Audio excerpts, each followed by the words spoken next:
As some of you may have heard last year, a major brand, a brand that should be considered a keystone brand, what I like to call a keystone brand, completely spiraled out of control when they went through a massive, massive rebrand.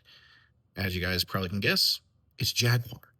And now they are looking for a new ad agency to help them through this PR nightmare. They completely destroyed their brand equity in this rebrand, and now they can't be considered a keystone brand anymore. And by the way, what I mean by a keystone brand, it is a brand that is at the stage of their brand life cycle. It's kind of like the goal of all brands, where they are known by everybody.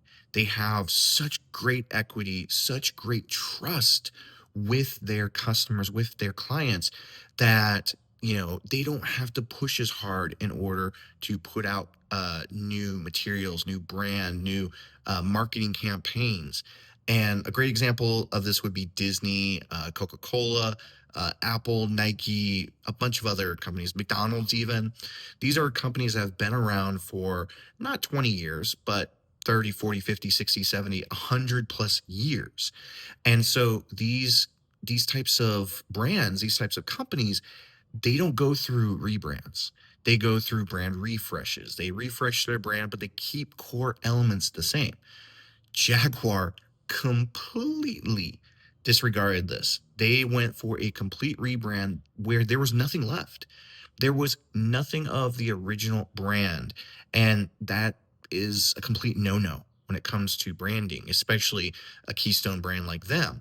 And so I don't blame them. Now, other Keystone brands have gone through similar things. A great example would be Coca-Cola. In the 80s, they came out with New Coke. It completely bombed. They retract and they retreated and they went back to, classic Coke. Now, everywhere, whenever you see a Coca-Cola product, it says classic Coke. And they were able to rehab their image. They were able to rehab their brand, and they were able to fix things. Now, that means that Jaguar still can do that. They don't have to go the route of Twitter, which completely destroyed almost 80% of their brand value, going from 44 billion to I think like $10 billion in brand value by removing the name and removing Larry the Bird. Jaguar still has hope. They still have hope, and they can still make it back.